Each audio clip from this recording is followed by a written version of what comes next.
Bienvenue au podcast du bruit à mes oreilles.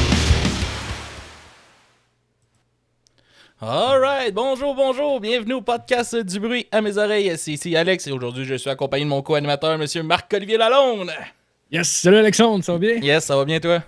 Ouais, ça va super bien. Yes, puis avec nous, on a aujourd'hui la chance d'avoir Chili Sauvé, ça va bien? Ça va bien, merci. Merci de l'invitation. Hey, merci d'avoir accepté, je suis super content que tu sois là. Super content que tu aies accepté. On avait eu Reg un peu avant de t'avoir, puis je trouvais ça le fun, mais je me suis dit, je vais l'essayer avec Chili aussi, puis Chris t'a accepté aussi. Ouais. C'est le fun, Ben mais oui. ça m'étonne des fois, c'est aussi, tu sais, comment qu'il y a du monde qui sont plus faciles d'approche que je pensais. Tu sais, il y a des bands, des fois, qu'on a reçus aussi, que je me dis, si ça va, ils vont dire non, on n'est rien. Tu sais, on n'a pas full d'abonnés, on n'a pas, tu sais, on n'est pas un gros podcast. Puis, Chris, des fois, ils disent oui, tu sais, comme Mon Oncle Serge. On a eu Mon Oncle Serge, je m'attendais jamais à recevoir Mon Oncle Serge qui dise oui, il est venu chez nous, tu sais. Oh, wow. Mais oui, mais non, mais il faut. Mais tant mieux aussi de cogner aux portes parce que je pense que c'est la meilleure façon. Puis souvent, justement, c'est ça, c'est que la majorité des gens sont super contents de faire ça. De parler avec les gens, c'est tellement humain. Ah ouais, c'est le fun, c'est vraiment le fun. Puis c'est pour ça aussi qu'on a starté, tu sais, au début du podcast, on était vraiment juste de la critique. Puis moi, il me manquait de quoi, fait que j'étais allé chercher Marco, puis on a commencé à faire des entrevues ensemble. Fait que là, une semaine, c'est une critique, l'autre semaine, c'est une entrevue. Fait que ça donne un peu plus de jus aussi, puis je trouve ça le fun. Moi, je suis passionné de parler de musique, parler de ce qui entoure de la musique, fait que aussitôt qu'on starte ça, c'est le fun. Avez-vous étudié en journalisme? D'où vient l'intérêt de faire des entrevues? Pas tout. Moi, c'est juste pour le plaisir de le faire. J'ai tout le temps aimé ça. Puis moi, je jouais de la musique avant, mais je suis pourri. Je sais pas jouer. Tu sais, j'ai des guitares ici. Je sais pas jouer de guitare. Je suis pas capable de jouer de guitare. Ils sont juste décoratives. J'ai un accordéon, j'ai une mandoline, j'ai plein d'affaires. Je sais pas jouer de musique, mais je capote sa musique. Fait que je me suis dit, bon, je vais me partir d'un podcast, puis on va jaser de musique. Ben, tant mieux. C'est excellent. Oui, Marco. Ouais, c'est puis moi à base c'est dans le fond j'avais un podcast d'humour avec d'autres amis puis c'est comme un domaine qui m'intéressait full fait que genre on a juste fini par commencer à inviter des humoristes puis ça a commencé de même puis une année Alex m'a approché pour ce ben en fait non c'est moi qui ai embarqué dans votre projet puis moi je t'ai tiré dans le mien. Ouais, c'est vrai, exact. Mais non, on a pas. Est-ce que vous me connaissiez avant? Du tout. On se connaît du podcast. Oh, cool. Ouais, c'est ça. En fait, ouais, c'est un ami qui l'avait invité sur notre podcast, en fond, qui avait étudié avec lui. Puis ça a bien cliqué. Puis maintenant, on a eu. Je pense que tu es revenu déjà sur le podcast avant. Puis maintenant, ça, il y a quelqu'un qui avait quitté pour notre projet. Puis je savais qu'il était super travaillant. Puis tout. Fait que j'étais comme, ça pourrait être un bon fit. Puis finalement, comme de fait. Ça a pas mal marché. C'est vraiment un autre monde de podcast. C'est vraiment c'est une. Comment dire, ça fait penser à la télévision. Tu sais, mais vous avez votre monde, vous avez vos connexions, les gens, vous écoutez. Qu'est-ce qui est le fun, c'est qu'il y a une plus grande liberté encore, par exemple. Tu sais, sur la télé, tu sais, on va des fois dans des affaires qu'on n'entendrait jamais parler à la TV. Puis, tu sais, souvent à la TV, tu vas avoir une entrevue ça va être 5 minutes, 6 minutes. Ouais. Mais nous autres, c'est 1h30, tu sais. Oui. Puis je trouve ça tellement ironique.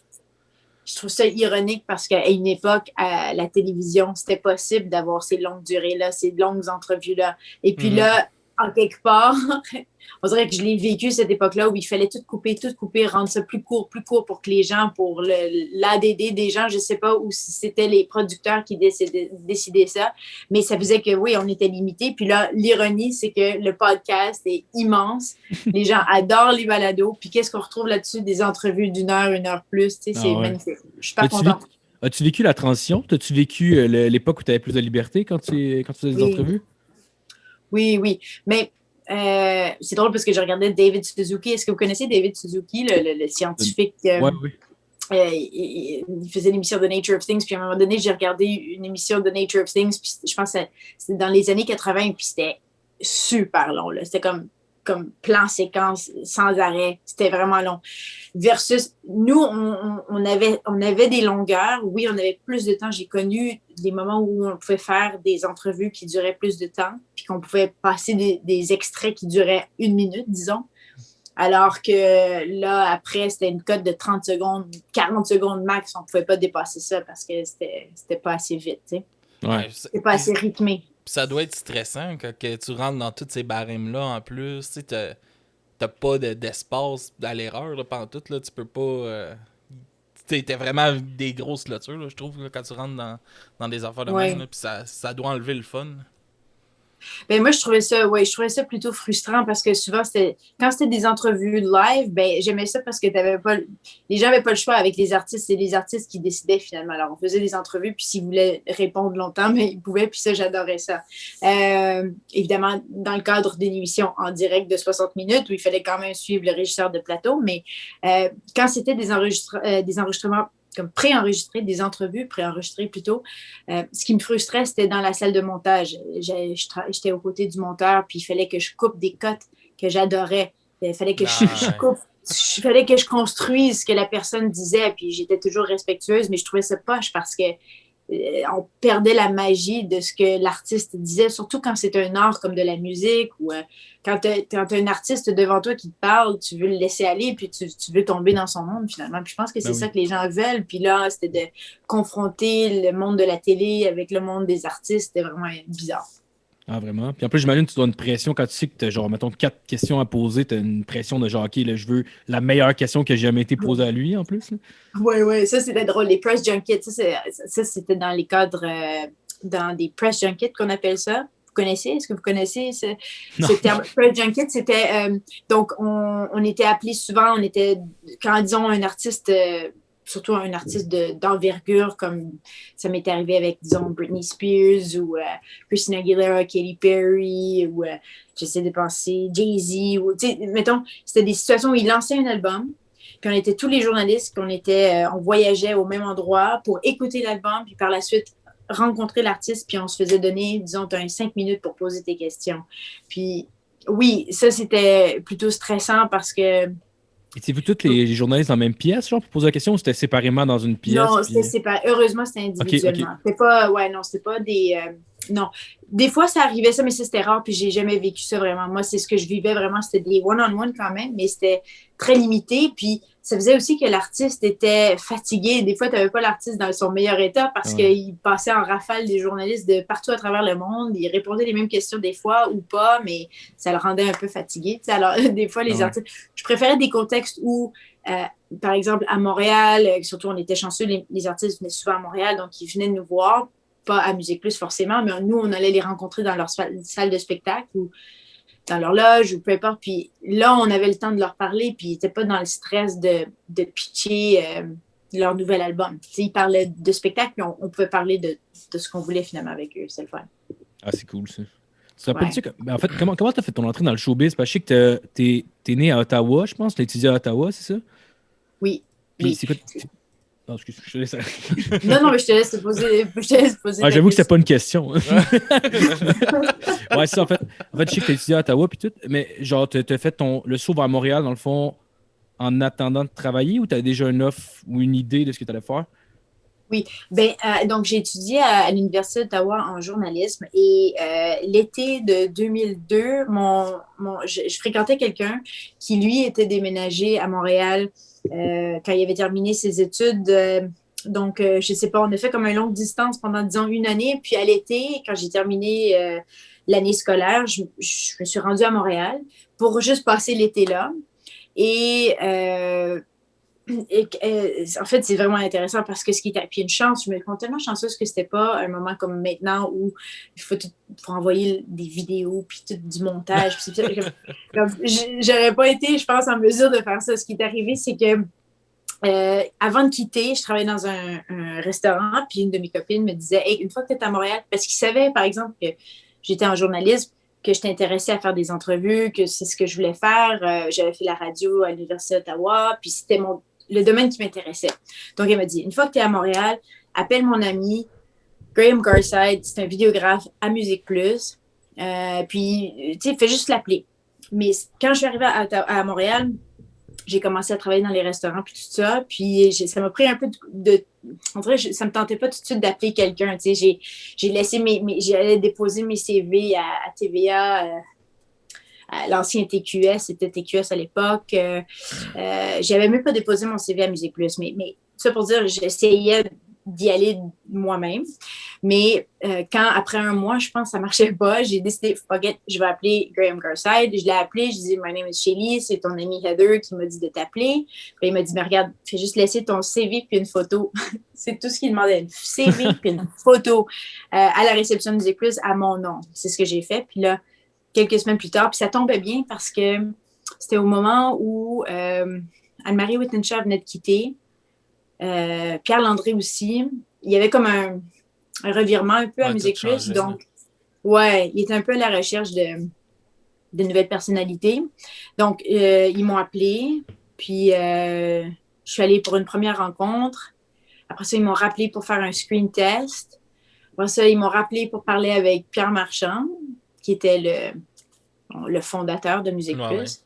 J'étais certaine de m'avoir tiré dans le pied à ce moment-là. En fait, à chaque étape, j'étais certaine de m'avoir tiré dans le pied parce que je faisais des erreurs.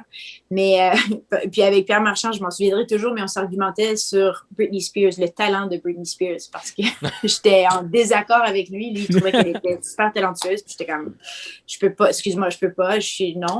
Mais, puis il y avait raison dans le sens que j'ai eu des haters toute ma vie à Musique Plus parce que j'ai jamais été une fan de Britney Spears. Mais j'ai venu mon bout. Puis là, ils m'ont rappelé. Puis, au moment où ils m'ont rappelé, j'avais le poste déjà, mais ils ont joué comme une espèce de... Ils ont fait semblant qu'on avait un quiz à faire. C'était avec Isabelle Desjardins en plus. Ils ont fait rentrer d'autres employés dans la salle où il fallait remplir un test qui était un test de questions posées par nul autre que Claude Rajotte. Donc, j'étais hyper nerveuse. Oh, oui. Des questions impossibles. Même Claude Rajotte disait « J'aurais jamais pu répondre à ces questions-là. » Puis là, j'étais comme « OK, ben là, j'ai perdu l'emploi. » Puis, c'était une joke. C'était une farce, finalement. Puis, je l'avais l'emploi. Mais c'est comme ça que c'est juste arrivé. Boulier, genre. Ouais, c'était parce que... C'était pas... oui, c'est ça. Ben, c'est parce qu'il y avait... Il filmait un peu il filmait un peu les démarches. De comment il allait employer les prochains VJ. C'était pas dans le cadre d'une compétition ou d'un VJ recherché comme il y a eu, comme j'ai déjà animé d'ailleurs, mais c'était fait de façon, c'était comme tout préenregistré, puis ils ont filmé toutes les démarches, ils ont filmé nos screen tests, ils ont filmé, puis ça a tout passé à la télé. Je pense qu'ils l'ont fait dans le cadre d'une mission. Okay, c'est clair pour toi en étudiant que tu voulais être devant la caméra ou tu n'étais pas certaine à ce moment-là? Oui, c'était quelque chose qui m'intéressait à la télévision, oui, parce que j'avais touché aux autres médiums, c'est-à-dire la presse écrite, la radio, des médiums que j'aimais beaucoup, mais j'avais étudié en théâtre, je suis allée à De La Salle ici à Ottawa, qui est une école secondaire qui a des spécialisations dans les arts, soit l'art visuel, la danse ou le théâtre. Puis moi, j'avais étudié en théâtre. C'était mon premier amour, le théâtre. Je voulais faire du cinéma, je voulais faire des séries, c'est ce qui m'intéressait. Mais mes parents ont détruit ce rêve instantanément. Ils étaient comme, jamais tu peux... Ils m'avaient même offert une bourse pour aller étudier, pour que j'aille m'essayer à l'École nationale du théâtre, mais mes parents étaient comme, no, crush it. Puis, ils ont dit, pas une vraie job. Oui, c'est ça. C'est ça. Ils ont dit, il faut que tu ailles. Qu'est-ce que tu veux? C'est quoi la prochaine chose? Puis j'ai dit, ben, j'ai toujours été fascinée par la vie des gens. Les gens me fascinent. Mm-hmm. Bon, donc, j'ai toujours voulu être une intervieweuse. Encore des biographies, je regarde des biographies. Je suis fascinée par l'être humain et surtout quand l'être humain se surpasse et fait quelque chose de spectaculaire. Ah, c'est clair. Je me sens quasiment mal là, d'avoir lâché le cégep en théâtre. Tu sais, faut suivre son rêve. Non, c'était pas pour moi. Son plan B, c'était de chauffer les autobus. Les autobus scolaires, yes! Living the dream! Oh yeah! Ça pourrait être le fun, ça, avec les enfants. C'est ça que je fais. Ben parfait. La seule chose qui doit être poche, c'est de ramasser le vomi. Je pense toujours à ça s'il y a un enfant est malade dans l'autobus. Quand je travaillais à Laval, je n'avais un qui m'a emmené quasiment une semaine de temps. Là, il pognait le mal du transport dans l'autobus. Puis il vomissait à quasiment tous les jours dans l'autobus. Là, je capotais. J'étais comme, ça devait être gross. Puis je me sens mal pour l'enfant. C'est mon Tu sais, quand c'est ton premier trajet du matin, là, ça sent jusqu'à le soir là, dans l'autobus. Là, ça me faisait capoter. Là. Toute la semaine, mon autobus a senti le vomi d'enfant. Oh man! Mais moi, je trouve ça, honnêtement, je pense, peu importe la job, comme, je pense que j'aimerais ça chauffer des autobus. C'est ça l'affaire, c'est que j'ai été chanceuse, puis surtout parce que j'ai réussi à faire quelque chose que je voulais pendant longtemps. Puis tout ce que je souhaite, c'est aux gens de faire ce qu'ils veulent. C'est ce que je souhaite. Mais en même temps, je pense qu'il y a plein de métiers qui m'intéresseraient. Je pense que je m'amuserais à faire pas mal d'affaires. Tant que tu étais avec du monde, dans le fond. Oui, et c'est drôle parce que j'aime pas tant le monde que ça. Mais, Ah ouais? non, ouais, comme dans comme les festivals ou aller à des concerts, je me tenais toujours plutôt loin parce que je suis quand même une personne claustrophobe. Ouais, un peu, pas agoraphobe, mais claustrophobe. Quand il y a trop de monde, c'est un peu intense. Mais, ouais, puis comme des odeurs, ça me dérange, mais en même temps, j'aime les gens pour leurs histoires. J'aime leurs histoires. Quand je vois du monde, je m'invente tout le temps un scénario de cette madame-là, elle doit faire ça. Ah ouais? Ouais. As-tu déjà pensé écrire des histoires? Parce que je sais pas, peut-être, j'imagine, avec ce que des études que tu as faites, j'imagine que tu dois être capable genre d'écrire des trucs. Ouais, c'est toujours été ça. Ça fait aussi partie des rêves mais je sais pas si je vais l'accomplir parce que mon plus gros problème, c'est que je suis de un, paresseuse et de deux, je procrastine aussi beaucoup. Alors, c'est toujours comme wow, j'aimerais ça. Puis des fois, tu sais, j'écris des choses comme ça, puis c'est quasiment romantique, tu sais, mais après, c'est comme, je vais jamais faire les prochaines étapes pour courir après la maison d'édition, puis ça a des l'air portes. assez compliqué en plus. J'imagine, mais probablement, vu que ton nom est déjà fait, ça serait déjà plus simple que si ça serait, mettons, moi ou Alex qui essaierait d'écrire de quoi. Là. Je sais pas. Merci pour ce compliment, mais je pense pas que mon nom, c'est ça l'affaire, c'est que mon nom est pas. Tu sais, comme, j'ai été longtemps en télé, mais c'est ça aussi que quand j'ai fait la transition de Musique Plus, quoique les gens connaissent les animateurs de Musique Plus, mais c'est pas grand public forcément. Alors, je me souviens quand j'ai fait j'ai été chanceuse parce que quand AV exactement, avec l'émission du matin, la majorité de mes co-animateurs connaissaient pas ce que j'avais fait. Il y avait pas, ils connaissaient pas, ils savaient pas qui j'étais ou, tu sais. Puis alors, c'est ça, j'ai toujours trouvé que Musique Plus, on était comme les misfits du domaine télévisuel. On faisait nos propres affaires. Souvent les gens riaient de nous, là, les animateurs qui ne savent pas parler, la caméra qui bouge, alors que l'ironie, c'est qu'on était probablement parmi les premiers à faire de la télé-réalité, tout était in-house. Ouais, vous étiez le web. On était le web, exactement. Ouais. Moi, j'étais fière de ça, puis j'étais contente, c'est pour ça que je suis restée aussi longtemps, parce que j'ai eu des opportunités pour peut-être faire le saut ailleurs, puis ça me tentait pas, j'étais tellement bien à Musique Plus, justement parce qu'on était un peu comme les misfits, comme je le dis, là, on n'était pas généralistes, là, on faisait comme on voulait, puis peut-être parce que ça avait rapport avec la musique, puis des artistes, il y avait le côté artistique, on était aussi... comment dire, c'était diversifié, tu sais, on parlait de toutes sortes de genres musicaux, c'était pas pointu, c'était pas, je sais pas. Ouais, on était bien à Musique Plus. Donc, tous ceux qui nous riaient de nous puis qui nous connaissaient pas vraiment, je m'en fous, on est bien. T'as-tu vécu, je sais qu'il y a eu une époque, genre, je pense qu'il laissait, au début du web, genre, il laissait les gens pouvoir contrôler les caméras, genre, puis... Les animateurs contrôler les caméras? Pas les animateurs, genre. C'est Denis Talbot, je pense que j'avais entendu parler de ça, que genre sur Internet, sur le site de Musique Plus, tu pouvais comme contrôler les caméras, genre dans les bureaux, puis tout. Oui. Ça, c'est quand ils ont voulu, quand justement, quand Internet est devenu plutôt important, puis ils voulaient essayer de mousser, puis de marier les deux mondes, puis mousser les clics sur Internet. Ouais. Donc, oui, je me souviens, il y a eu tellement de passages différents parce que j'ai été là longtemps, puis ils ont essayé toutes sortes d'affaires différentes, mais ça me dit quelque chose, ça. À un moment donné, ils avaient demandé aux animateurs, ils nous ont fourni un cours à l'INIS ce qui est magnifique, pour apprendre à devenir vidéographe. Parce que c'était aussi au moment où il y avait une autre transition importante, où ce qu'ils recherchaient, c'était un animateur comme Patrick Langlois, par exemple, qui pouvait aller faire des entrevues en filmant. OK. Sans forcément être... Donc, et pouvoir monter eux-mêmes. Ils essayaient de trouver des façons de couper aussi dans le coût. Mais nous, les animateurs, comme c'était vraiment... encore là, ça peut sembler archaïque, mais on était de la vieille école qui était devant la caméra. Puis, on s'entendait super bien avec les gens qui étaient derrière la caméra, qui avaient une formation pour être derrière la caméra et faire... On s'assoyait à côté des monteurs qui avaient une formation pour monter un reportage. Ouais, c'est ça. On était comme... Moi, c'est ça, pour moi, ça... Puis peut-être pour ça, c'est comme... Tout, à mon avis, est un métier en soi. C'est difficile de combiner le tout. Ben oui. Pour sauver un peu d'argent. Ouais. Mais c'est inévitable. Ouais, puis c'est moi ça. qui fais juste... puis finalement, heureusement, j'ai jamais eu à être vidéographe. Tant mieux. Tu te rappelles-tu la première fois que tu étais en ondes? Oh, c'est une bonne question.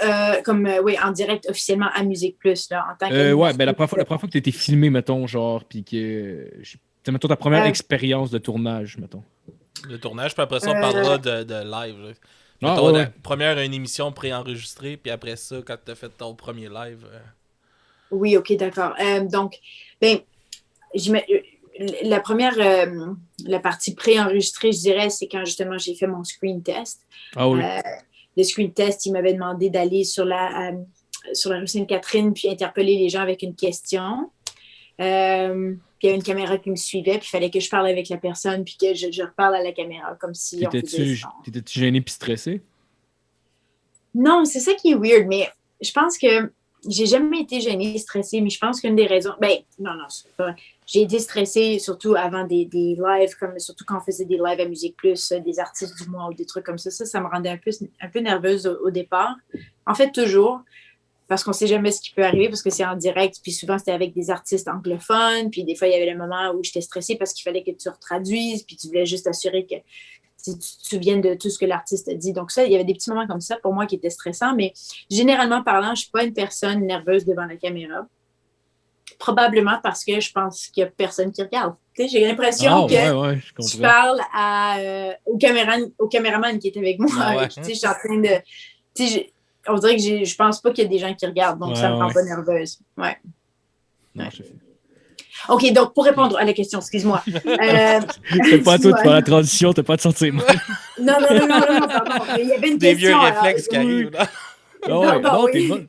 Mais aussi, j'étais en train de trinquer un peu. Puis, Ah non, c'est correct, on est dans le même bateau. Mais,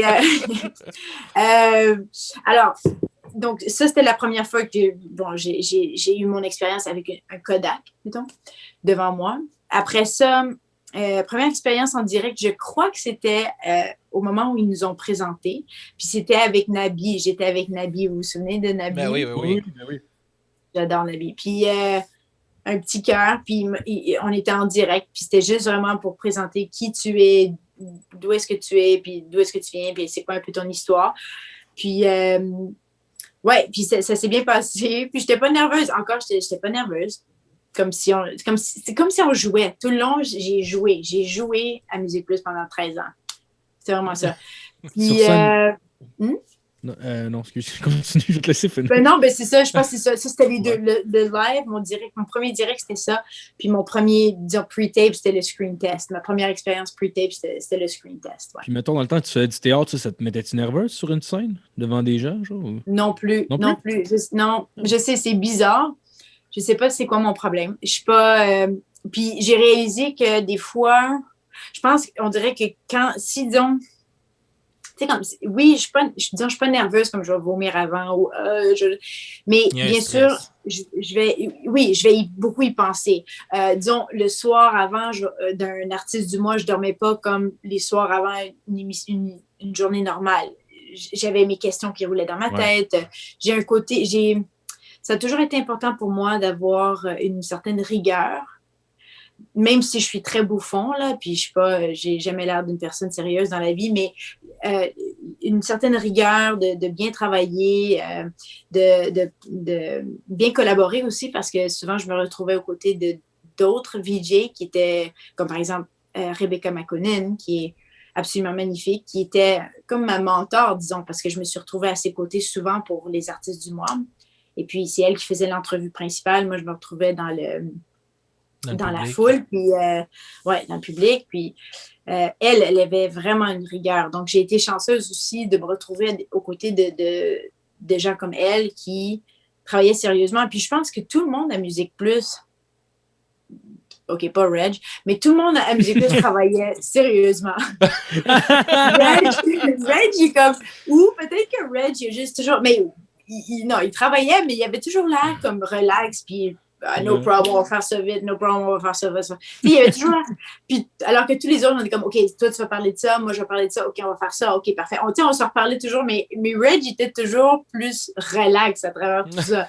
Donc, mais je suis certaine qu'il travaillait à sa façon, tu sais. Mais on avait chacun notre propre rigueur parce qu'on faisait tellement de live, on faisait tellement de direct. Il y avait si peu de moments.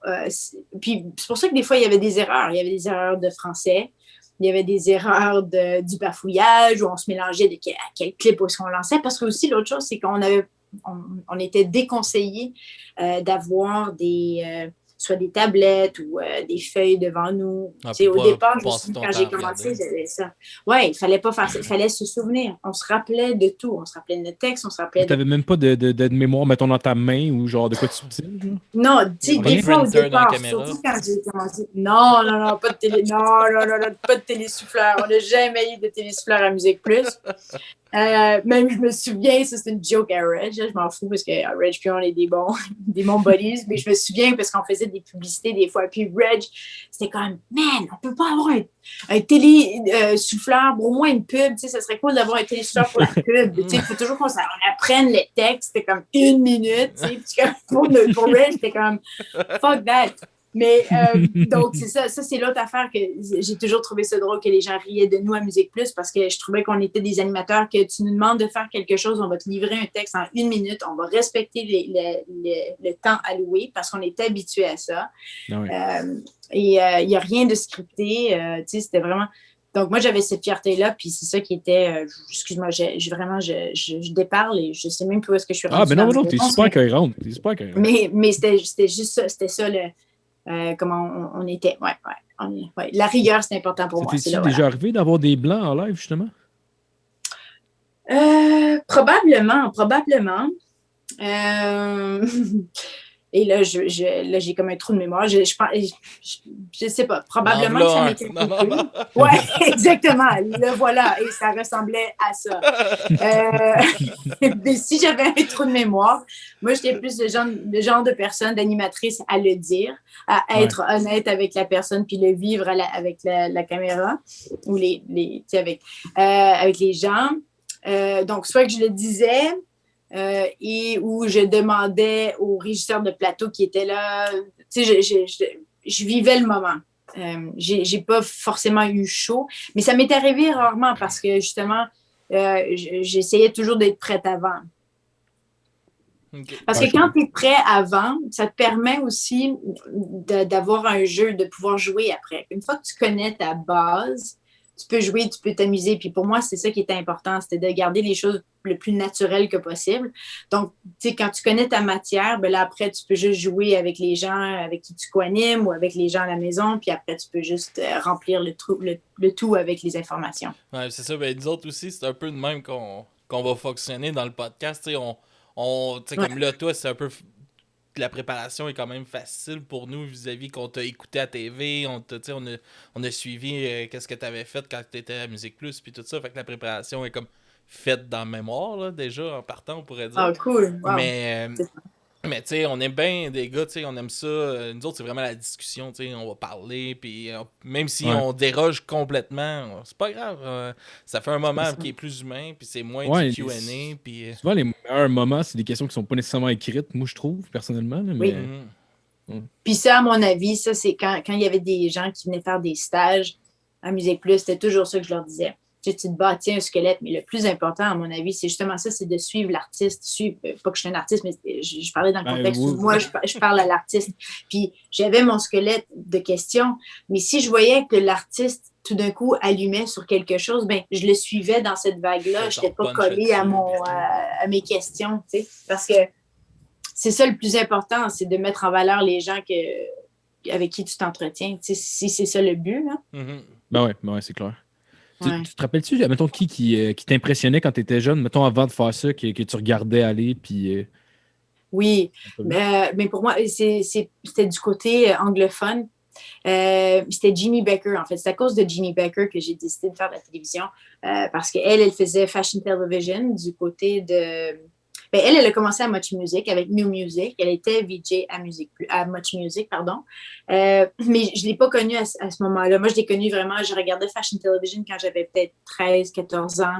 Puis là, il y avait Fashion Television, c'était une émission. Elle était une des premières vraiment à exposer le monde à la mode.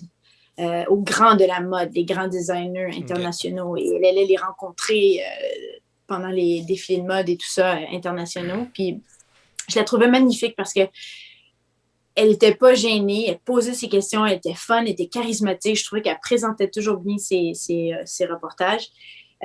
Puis là, je suis encore plus tombée en amour avec le métier quand l'émission Raw est sortie. Raw, c'était comme en parallèle avec Fashion Television, mais c'était une émission de 30 minutes où il montrait, c'était pas découpé, c'était pas monté. Alors, c'était à partir du moment où son caméraman allumait la caméra et on voyait tout ce qui se passait. T'sais, elle qui demande, qui parle à un relationniste de presse, qui fait ci, qui fait ça, qui fait... On voyait toutes les démarches pour se rendre, quand elle s'assoyait, quand elle parlait avec les designers ou le beau chat. Et j'adore le visuel comme ses fesses. Ouais, hein? Le beau trou de balle. C'est malade. Mais en tout cas, c'est ça qui m'a fait vraiment tomber en amour avec la télévision. Je trouvais ça tellement cool, comment que ça fonctionnait. Du début de A à Z, toutes les procédures, toutes les étapes pour un reporter. Donc, Ginny Becker, c'est elle qui m'a... Puis même c'est la seule à qui j'ai écrit une lettre fan. Ah ouais? Ouais. Puis je l'ai fait quand j'étais à Musique Plus. J'avais comme 23 ans, quelque chose. J'étais allée sur son site internet. J'étais comme, Ginny Becker, it's thanks to you that I'm doing my dream and you inspire me. Tu sais, c'est comme toute la... Mais finalement, elle m'a jamais répondu. Ah, c'est vrai? Mais non. Fucking bitch! And then I hated her. Non, pas du tout. Donc, je dirais c'est elle, ouais. Pardon? Tu l'as jamais rencontrée, dans le fond? Non, mais là, elle a un podcast. Puis des fois, ça me tenterait de lui demander. Mais encore là, maintenant, je me dis peut-être qu'elle ne va juste pas répondre. Quoi. Mais ça me tenterait de faire un live avec elle. Parce que je fais des lives avec des gens, des fois, sur Instagram. Puis c'est une personne avec qui... Mais en même temps, je serais super intimidée, je pense, parce que... Ouais. Ben, pas que je suis intimidée, mais avec elle, je sais pas, parce que justement, c'est quelqu'un que j'ai suivi depuis si longtemps. Je sais pas, mais ça serait le fun. Ouais. Tu n'aurais peur de, genre, comme, de pas être à la hauteur pendant que tu le fais, genre? Ouais, je pense que ce qui me décevrait, parce que je l'aime tellement, si était en fait pas vraiment gentille, ça détruirait toute l'image que j'ai d'elle. Puis ça, comme toutes les années où je l'ai tellement appréciée. Parce que ça peut arriver, mais ça m'est pas arrivé avec des artistes, tu vois, c'est ça la différence. En fait, moi, avec les artistes, ce qui m'est arrivé, c'était le contraire. Ça m'a fait réaliser de pas juger. Tu sais, il y a un dicton en anglais, don't judge a book by its cover. Alors, c'est ça, j'avais tellement justement avec Britney Spears, par exemple, ça, c'était quelqu'un que je jugeais, je trouvais qu'elle n'avait pas de talent, si, ça. Bon, je tiens encore cette opinion-là, mais on a peut-être des raisons pourquoi. Ouais. Mais quand je l'ai rencontrée, je la trouvais super fine, puis je me suis sentie mal. Puis j'ai juste réalisé au point que si on est à l'échelle humaine, je me sentais mal en fait pour elle. Puis je me sentais mal de l'avoir jugée autant. J'ai appris à l'apprécier un petit peu plus, mettons. C'est la même chose avec Kelly Osbourne. Ouais. Y a-tu un artiste que tu as interviewé qui t'a vraiment impressionné que tu là, tu parlais de Britney Spears, mais que tu avais vraiment hâte d'interviewer, puis que c'est arrivé, puis que c'était parfait, là, comme tu le souhaitais?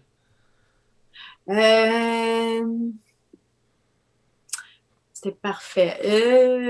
Il y avait Jay-Z, ça, c'en était un qui était en fait une belle surprise parce que j'avais fait Puff Daddy pas longtemps avant, puis Puff Daddy, il était venu dans le studio, puis écoute, il fallait qu'on ait des espèces de détecteurs pour les ports de fusil, là. Puis on était comme, voyons donc, on n'est pas à Baltimore, tu sais, comme ça, on trouvait ça tellement étrange, là. Comme il fallait vraiment avoir des mesures sécuritaires étrange, puis il y avait juste finalement peur de se faire tirer une balle. Il fallait, tout le monde avait besoin, c'était pré-Covid, tout le monde avait besoin d'avoir au moins 2 mètres de distance avec lui. Ah ouais? Ouais, on n'avait pas le droit de l'approcher, pas le droit de lui parler, puis même moi, ma chaise sur la scène était plutôt loin de lui, mais quand même, heureusement, il était super sympathique, là, donc il était fin. Mais malgré tout, la distance faisait pour moi que c'était un peu impersonnel, mais c'est pas grave. Versus Jay-Z que j'avais rencontré à Toronto, puis j'étais certaine que, bon, si Puff Daddy est comme ça, Jay-Z, c'est certain qu'il va être comme ça parce que, tu sais, il était avec Def Jam, il était il était immense là, au moment où je l'ai interviewé, parce que c'était même au moment où il était en train de présenter ces 2 artistes, Rihanna puis Kanye West, alors que j'ai interviewé au même moment. Puis donc, c'était le grand boss, tu sais. Puis là, j'étais certaine qu'elle est... Justement, il était super chill. Il est venu s'asseoir à côté de moi. Il était comme super relax. Puis Jay-Z, c'était quelqu'un que j'ai toujours... Un artiste que j'aimais beaucoup. Alors ça m'avait vraiment, vraiment surpris. Puis j'avais trouvé ça le fun.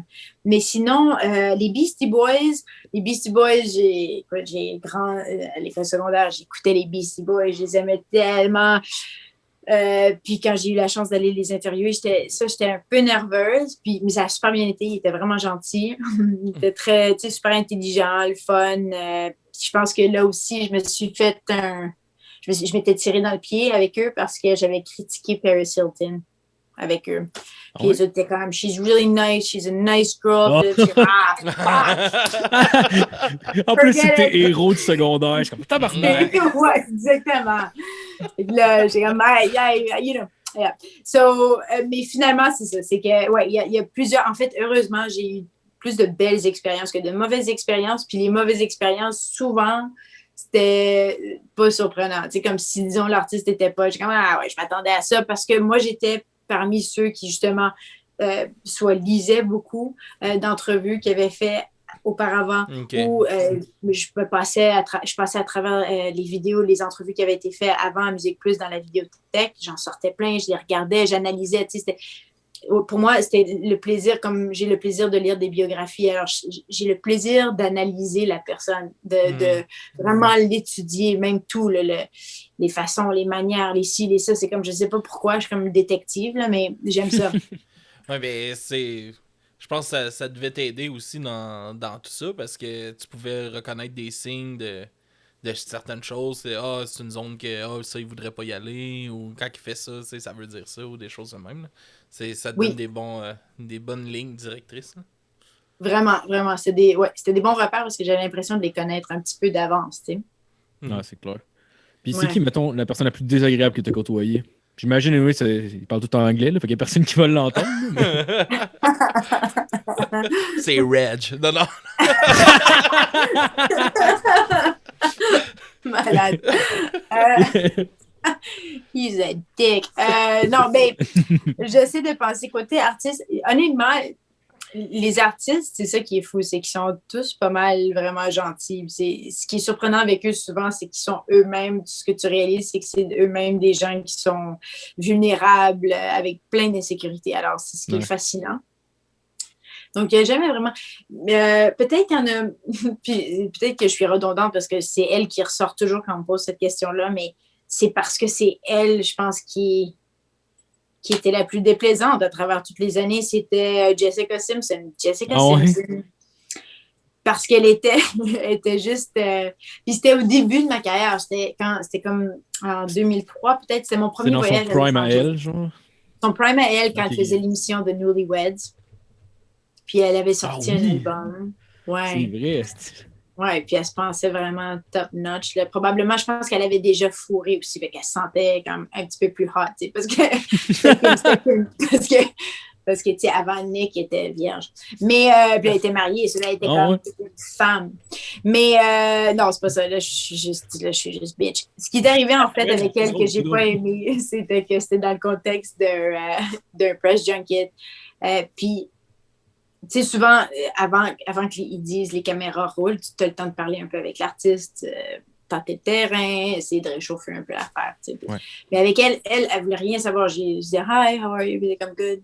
Puis elle me regardait, tu sais, de haut en bas. Puis elle voulait rien savoir. Elle voulait pas me parler. Ouais, elle voulait pas me parler.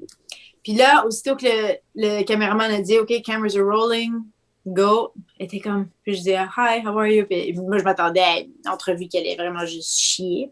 Puis elle m'a comme, hi, how are you? Puis elle est devenue juste two-face. fake, là. Ouais. Pour moi, ça a été l'ultime turn-off. Moi, du monde qui sont pas vrais, je déteste ça. Tu sais, si ça te tente pas, ben continue à pas te tenter pendant l'entrevue, s'il te plaît. Ne fais pas semblant que tout d'un coup, ça te tente d'être là. Puis je suis ta meilleure chum. Ouais. Je déteste ça. Je déteste ça. Penses-tu que c'est parce que tu étais une fille aussi que c'était pire, mettons, la manière qu'elle agissait avec toi? Ou... Je sais pas, peut-être, je sais pas. Honnêtement, j'ai jamais analysé. Ouais. Puis c'est terrible à dire, mais c'est parce que c'était Jessica Simpson, puis je m'en foutais pas mal. C'était pas une artiste qui m'interpellait, je la trouvais pas. Ouais, comme elle a une belle voix, parfait, elle avait une belle voix, mais je n'étais pas capable de l'endurer, de la regarder chanter. Jessica Simpson, je ne suis pas capable parce qu'on dirait qu'elle veut manger le micro. Elle ouvre trop sa bouche quand elle chante, puis j'ai jamais. On dirait toujours enlever l'appréciation de sa voix. Elle est toujours trop chialée. Regardez des fois des prestations. Regardez ses prestations, là. Vous allez voir, là, aussi, elle ouvre trop sa bouche, ça me dérange. Puis comme actrice. Ouais, yeah. Ce que j'ai le plus apprécié, vous allez me trouver chauvet dans mon commentaire, mais ce que j'ai le plus apprécié dans son jeu de comédienne, c'était son corps. Elle avait un beau corps, elle était le fun à regarder, tu sais. Dans Duke of Hazzard, c'était pas pire. Ouais. Oui, dans le Duke, tu vois, je me souvenais même pas du film. Ouais, c'était avec Johnny Knoxville. Ouais. Excellent film. Mais est-ce que quand tu analyses, genre, mettons, un artiste performé, tu vas-tu plus genre, analyser esthétiquement puis la manière qu'il joue, genre, ou tu vas plus analyser la musique, mettons? Oui, j'avoue, hein, ça passait comme un commentaire. Ah non, mais juste ça m'intéresse. Non. Je vais. En fait, c'est un tout pour moi. C'est un tout. Ce qui ressort le plus pour moi dans une pièce musicale, c'est d'abord et avant tout les arrangements musicaux. Je suis plus quelqu'un qui va réagir physiquement, émotivement à de la musique. Par la suite, c'est la voix, qui, à mon avis, est un instrument aussi. Ouais. Ensuite, les paroles. Et après, oui, sur la scène, si je suis là à regarder un artiste, ça peut, comme regarder un film. Il y a des comédiens il y a des films que je ne peux pas apprécier pour ce que c'est parce que je ne peux pas endurer le jeu du comédien. Où le comédien est en quelque sorte affecté ou je ne sais pas. Alors oui, moi, ça va interrompre. Mais c'est vraiment, oui, c'est ça. C'est ce qui en bloque tout. J'essaie de penser à un artiste que je ne peux pas endurer sur la scène, que j'apprécie quand même. Peut-être Lorde, si je pense à quelque chose de plus récent. Lorde est intéressante à regarder sur scène, mais je peux l'apprécier quand même parce que ce que j'aimais de Lorde au moment où elle est sortie, au moment où elle est devenue populaire, c'est qu'elle sortait du lot de ce qu'on avait l'habitude d'avoir. Mais moi, je viens aussi d'une époque musicale, disons, où dans les années 90, les gens étaient un petit peu plus disjonctés, ils étaient moins préfabriqués, c'était plus presque naturel, la musique. Physiquement, les gens bougeaient de façon plus naturelle et tout. Alors, il y a eu un moment où, quand Lorde est arrivée, j'ai comme « Ah, wow, cool, wow! » Elle bouge comme si elle était dans le film The Ring, tu sais, mais en même temps, elle est cool, parce que c'est différent, on n'a pas l'habitude de voir. Puis, ça faisait du bien de voir une fille qui n'était pas hyper sexualisée. Ça, c'est une autre affaire que j'ai pas aimée, qui est arrivée avec une vague de musique, parce que même moi, dans les années 90, heureusement, j'ai été chanceuse, ça c'est l'époque où j'étais à l'école secondaire, les filles jouaient pas sur leur hypersexualisation. Ils jouaient pas sur leur sexualité. Les filles étaient cool, tu sais. T'avais comme, même Gwen Stefani était cool avec No Doubt. Elle était pas, t'avais Lauryn Hill, super belle femme, sexy, mais elle n'a jamais joué, elle a bougé son corps comme si elle était une danseuse là, professionnelle. Fait que, danseuse dans les stripteaseurs. Là, moi, c'est ça qui m'est arrivé avec les vrais pros. Ouais, c'est ça. Puis c'est pas pour enlever ça. Ouais. Ça, c'est un domaine. Puis quand je vais dans un bar de danseuses, de stripteaseuses, je les apprécie pour ce qu'elles font. Puis quand je vois une jeune fille, comme même quand c'est arrivé à qui, donc Taylor Swift, elle était correcte, elle était normale, cute, bubblegum, puis je comprends, elle est devenue femme, mais après ça, elle est devenue sexy, puis c'était juste weird. Comme, je l'achetais pas du tout. Puis si tu veux être sexy, pas de problème si t'es rendu là dans ta vie, mais t'es pas obligé de le faire publiquement devant tout le monde. Fais-le dans ta chambre à coucher. Comme, c'est ça mon problème, c'est que en tant que femme, t'es pas obligé. Puis il y a eu une vague de ça où toutes les femmes devaient être. Puis c'était pas nécessaire. Si t'as le talent, t'as pas besoin. Parce que dans les années 90, t'en as eu, là, Aaliyah qui malheureusement est décédée, mais man, ça, c'était une sexy chick, là. Mais elle portait des gros pantalons baggy, puis tu sais, elle était cute, puis tu sais, elle dansait pas comme si elle voulait après te fourrer, tu sais. J'adore les podcasts parce qu'on peut dire ça. Ah ouais. Ben oui. Ouais. La belle liberté. Ouais. Mais... Bon, là, du respect, bon, j'imagine, pour, mettons, une fille qui fait du gangster rap ou de quoi de vraiment, genre, de quoi de badass un peu, j'imagine que tu as du respect pour ça. Ouais. Ben pour moi, comme. Ben c'est pas du gangster rap, mais comme par exemple, j'adore Sarah May. Sarah May, pour moi, c'est une artiste vraiment superbe parce qu'elle aussi, elle est vraiment magnifique, mais tu sais, c'est sa musique qui ressort, c'est ses paroles qui ressortent, c'est elle qui ressort sans qu'on soit aveuglé par ses seins, par ses fesses, par ses jambes. Qui d'autre? Il y en avait une autre, MIA. Quand MIA est sortie, je l'avais trouvée vraiment fabuleuse, MIA, parce qu'elle était cool, là, avec son style, ses couleurs, même évidemment, c'était de ses origines, mais je la trouvais vraiment cool, MIA. Mais oui, j'ai eu on dirait que les filles qui étaient moins axées sur leur apparence physique ou qui... En fait, je les trouvais plus sexy, ces filles-là. T'sais, ces filles qui étaient comme... Puis je me disais, je te gage n'importe quoi qu'elle est vraiment sexy, là. Elle a probablement un méga corps, mais on le voit pas. Puis tant mieux pour elle, tu sais. Puis finalement, tout ce qu'on écoute, tout ce qu'on entend, c'est sa voix, c'est ses paroles, c'est son style, c'est... Oui, j'ai plus de respect pour ça qu'une femme qui va se mettre à poil. Il y a quelqu'un qui est dans le chat qui demande qu'est-ce que tu penses de Doja Cat. Tu connais-tu? De qui? Doja Cat. Tu connais-tu ça? Doja Cat? Ouais. Oh, j'adore parce que là, je vais apprendre Désolée, je suis pas à l'affût musical en ce moment. Moi, je la connais pas. Je suis allé voir sur son Spotify. Comment on écrit son nom? C'est D-O-J-A Cat. OK, Doja Cat. Je vais checker ça. D-O... Excuse-moi, j'ai mon iPad en ce moment. Tant qu'à être technologique. D-O-J-A Cat. Ouais. OK. Je vais regarder son tout de suite. Alors, qu'est-ce que je veux dire par quoi, rapport à sa musique ou parce que si c'est sa musique, que je sais pas, d'après moi, on parlait d'apparence puis tout ça. D'après moi, c'est... D'apparence physique. OK. À connaître le gars qui est Joe, dans le fond, qui nous envoie cette question-là, je le connais, il doit parler d'apparence. D'apparence. OK, parfait. Ben, à première vue, elle me fait penser à Lil' Kim. Physiquement, la façon qu'elle s'attrique un peu aussi, s'habille. Puis il va falloir que je l'écoute musicalement, il faut que je l'écoute. Mais quand je la regarde présentement, pour moi, vraiment, je vois du Lil' Kim. Je vois vraiment du Lil' Kim, là. Ouais, puis, ben ça tombe juste dans la lignée. Pour moi, elle n'est pas aussi... Dans les photos que je vois dans Google Images, là, en ce moment, elle n'est pas...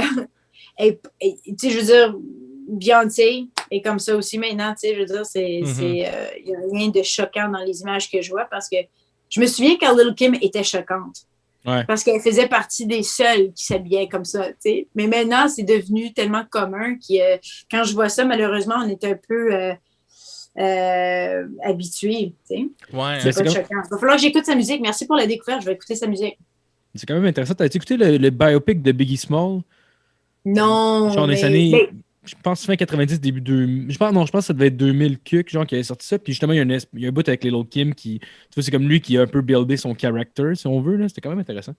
Oui. Puis il y avait Faith Hill aussi qui était là en Tupac, puis toute cette histoire-là, c'était fou. Hein? C'est comme des pièces de théâtre, c'est romantique quasiment. Ouais. Shakespeare, je pense qu'il serait tellement inspiré de ces histoires-là. Mais oui, bien sûrement. Puis c'est souvent ça, c'est souvent, c'est pas nécessairement, puis je dis pas, comme une femme comme Madonna, là, c'est pas un homme qui lui a dit de faire ce qu'elle a fait, tu sais. Ah, Madonna a décidé de faire ce qu'elle voulait faire. Ah oui. Mais je pense que souvent dans l'industrie musicale, des jeunes filles comme, mettons, Taylor Swift était invitée à un moment donné de mousser un peu puis de devenir un petit peu plus sexy pour essayer de vendre un petit peu plus ou adhérer à un nouveau public. Puis c'est dommage. Ils ont fait je me rappelle pas comment ça s'appelle là, sur Netflix, là, mais ils ont fait un film. Tu sais, c'est un peu pour... tu sais, comme, mettons, les films d'ados, là, comme American Pie, puis tout ça, qu'on sait clairement que le monde qui joue les ados ont 30 ans et plus. Là. Puis puis tout ça, mais ils ont fait un nouveau film sur Netflix, je m'en rappelle plus comment que ça s'appelle, puis ils ont pris des vrais jeunes de l'âge que ça devait se poser, puis ils ont fait faire la même chose, mettons, que dans le American Pie, mettons, exemple, là. T'es dansé, sexy, habillé, sexy, puis le monde, ça les a choqués, puis c'était comme un peu pour jouer dans la tête un peu du monde pour, comme, tu sais, vous trouvez ça correct quand vous le savez qu'ils n'ont pas cet âge-là, mais si on vous le met vraiment, là, ça change la donne. Là. Mais tant mieux pour eux d'avoir fait, parce que c'est certain. Puis je trouve vraiment qu'il y a eu, puis ça, c'est... parce que en grandissant, nous, on n'avait pas vraiment accès à ça. Comme American Pie, c'est sorti pour moi quand parce que j'ai 40 ans. Donc, American Pie est sorti, comme je me souviens... 99, je pense. 19, ouais, c'est ça, exactement. J'avais 19 ans, parfait. Puis, c'était, tu sais, tellement de choses pour moi qui étaient comme une introduction à la sexualité. Ouais. Tu sais, j'étais tellement innocente, puis je pense, peut-être parce que j'étais à Ottawa, peut-être pour ça, parce qu'on est un petit peu plus en arrière ici à Ottawa, mais je pense honnêtement qu'avec l'arrivée d'Internet, tout ça, on est devenu tellement, j'ai juste le mot en anglais, desensitized. On est juste... désensibilisé. Désensibilisé, merci beaucoup. Ouais. C'est ça qui est terrible maintenant que je parle trop d'anglais. Mais c'est ça, c'est qu'on est désensibilisé maintenant à tellement de choses parce qu'avec Internet, comme surtout les jeunes, je me sens mal. C'est une des raisons pour laquelle je voulais faire justement un podcast sur la sexualité, c'est que je trouve qu'on est tellement, on a accès à tellement maintenant, puis on comprend pas forcément les enjeux, on n'est pas éduqué nécessairement non plus parce qu'il y a tellement de sujets qui sont tabous. Alors là, ça fait que tu as des enfants, comme j'ai lu dans des journaux des fois, comme des jeunes de 13 ans qui faisaient de la sodomie. C'est comme, j'ai rien contre la sodomie, mais à 13 ans, excuse-moi, mais il y a encore un enfant. Là, à 13 ans, je jouais au Barbie avec ma soeur. Mais t'es encore vierge, c'est ça dans sa tête. Ouais, c'est ça. C'est ça. Mais c'est fou, c'est fou. Je trouve que c'est dommage. Les jeunes n'ont pas le temps d'être jeunes. Ils ont tellement de pression à être sexuels. Les gars comme les filles, c'est pas un commentaire envers les gars, c'est un commentaire envers pour les deux. Je me sens mal pour eux finalement parce que moi, je me compte chanceuse d'avoir été élevée dans un monde où c'était encore... c'était pas un sujet, on n'en parlait pas parce que peut-être même ici, dans les médias, dans la musique, c'était pas là, c'était pas dans notre face comme ça l'est maintenant. Il y a Frank qui pose comme question du Music Fest, qui pose c'est quoi ton opinion sur la cancel culture qu'on vit comme en ce moment là, avec mettons Bernard Adamus, Kevin Parent, puis c'est-tu comme un sujet que t'aurais aimé qu'il soit dénoncé dans le temps que t'étais à Musique Plus puis tout ça encore plus? Non, parce que... Non, écoute. Ça, c'est un sujet chaud. Merci pour ta question. Fasse attention avec ça parce que... comment dire? Ben, premièrement, t'es-tu capable de différencier l'art de la personne? Oui, ben c'est ça qui est chaud. C'est que, comment dire? OK, bon, il faut que je fasse attention à ce que je dis parce que je pense qu'il y a des gens qui vont être insultés ou offusqués par ce que je dis. Parce que, bon, comment dire? OK, bon. Moi-même, à Musique Plus, j'étais comme un gars. OK? Je faisais des jokes de cochon. Puis quand je dis comme un gars, c'est parce que je voyais rarement des filles dans le domaine qui faisaient des farces comme je faisais.